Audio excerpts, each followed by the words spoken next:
Hey guys, Friendly Toad here. Welcome to another Asheron's Call tutorial. Today we're going to import and export items into our Asheron's Call game. So what you want to do is go to your C drive to start, and then you go into your ACE folder, server, and you're going to create a folder called content if it's not already here. Inside your content folder, you're going to create two new file folders. One's called JSON, one's called SQL. Inside your JSON folder, you want to create four new folders. One's called landblocks, quests, recipes, and weenies. Okay? You want to do the exact same thing in your SQL folder. Create the same four ones.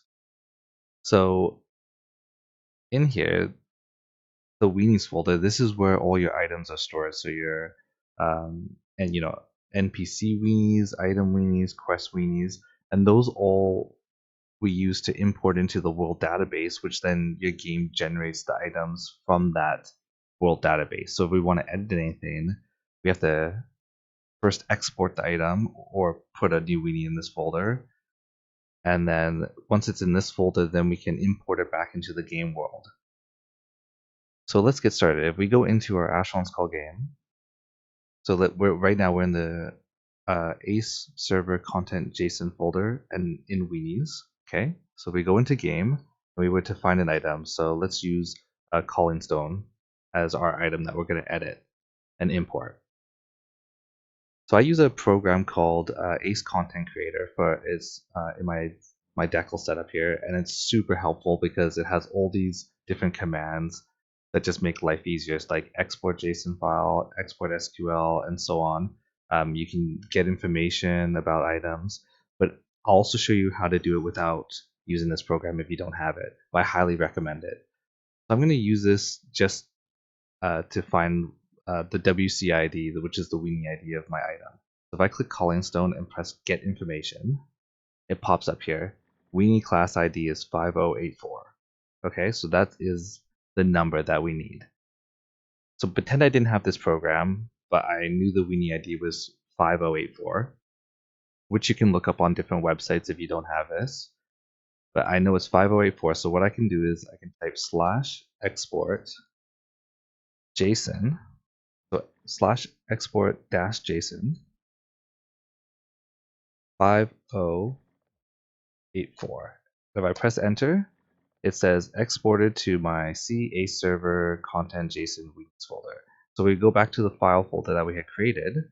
It popped up right here. Okay.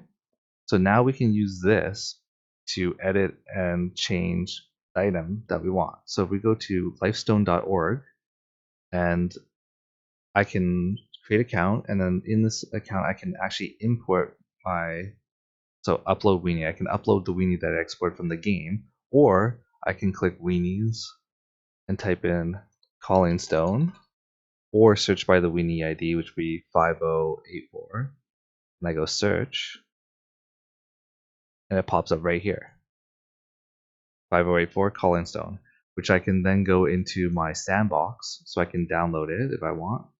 So if I just click edit, I can edit the calling stone. And then what I do is I would save it from here, and then put it into this folder here and replace this calling stone. Like I can delete this if I want and just place it in here. And then once I'm in game, I can type /import dash JSON 5084, and then it says converted 5084 calling stone JSON to 05084 calling stone SQL. Okay. The reason why I did that is because lifestone.org works off JSON files. That's why I exported it as a JSON file to edit it. But to work in the Asheron's Call ACE emulator, it uses the JSON files. Or sorry, it uses the SQL files. So if we go back to our folders that we had created before, we had the JSON folder. But if we open the SQL folder and go to weenies, you'll see that it had imported it as 05084 calling stone. So now this has been imported into our world database.